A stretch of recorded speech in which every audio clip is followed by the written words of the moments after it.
Neil Yes. Delamere, welcome back to the picnic. Thank you very much. The splendid offerings you've laid on for us today. The splendid spread, Yes. yeah. Well, if you remember, we had custard creams and shortbread last time. Yeah. Now we've got Jaffa cakes as well. I could think of nothing less in the intervening year. That's all I thought about. I had a picture of the biscuits that you served me 1 year ago at this picnic randomly in Edinburgh, and now I see you're upping the game a bit. Well, how many interviews do you do where you get the offering of biscuits?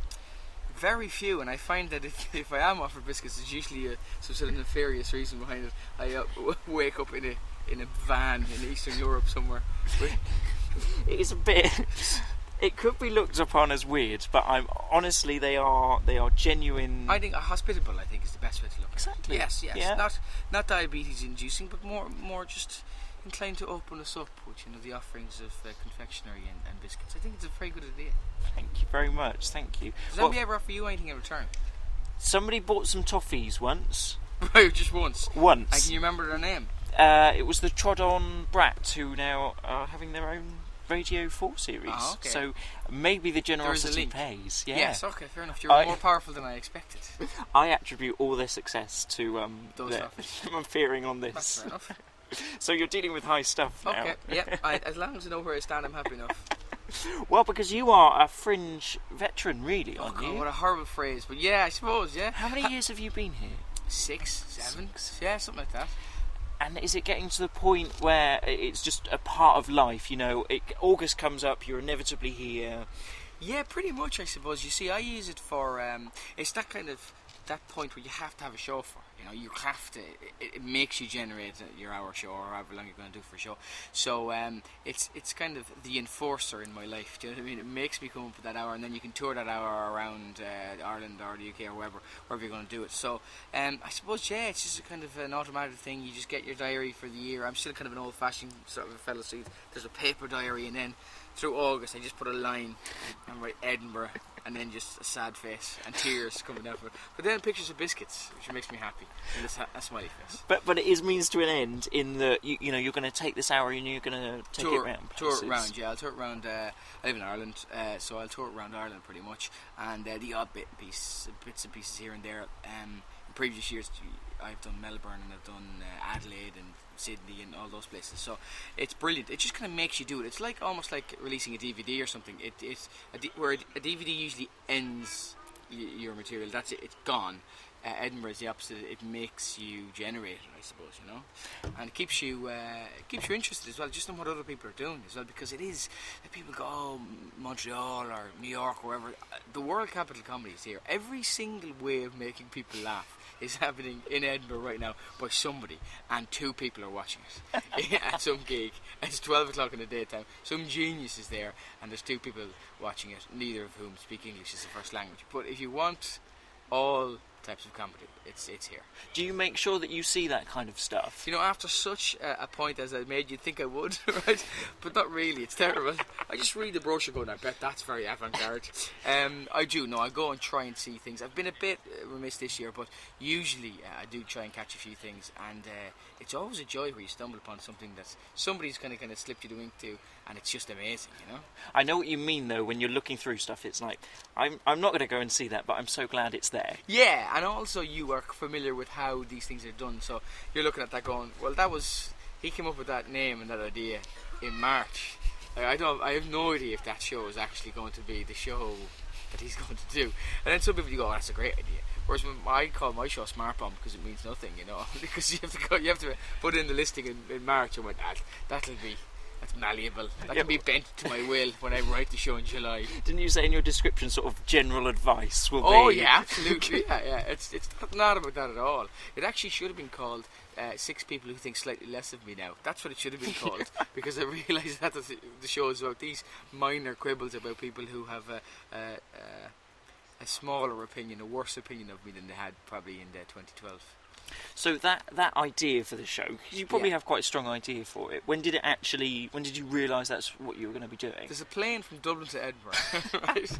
It takes about an hour, and as you're frantically trying to go, there must be a theme in this somewhere. It kind of came to me kind of June or July. Really, kind of came late this year. You know. Does it normally come quite organically, or do you have to force it out sometimes? It can come both, actually. It genuinely does depend on the show. I've done shows in previous years where you're in this Edinburgh and you go, I know what I'm going to do next Edinburgh, or something comes to your mind, or something happens, like an incident in your life that's big enough, or a chance discovery or something like that, and you go, okay, I can build a show around this, and this can be a framework. So last year, it just happened that I'd been living away longer than I had been in my own hometown, and my brother said this to me, and then I went, okay, I can write a show about that. And I had footage from when I was 16, when I'd left the hometown, and so that was kind of, I'd say September, October, I knew what it was.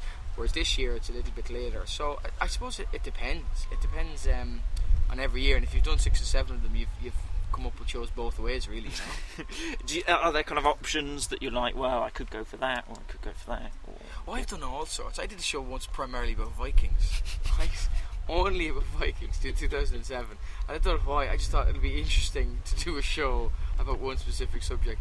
Yeah, not so much people who lived from the 8th century to the 11th possibly, but then a few years later that was made into a documentary on TV.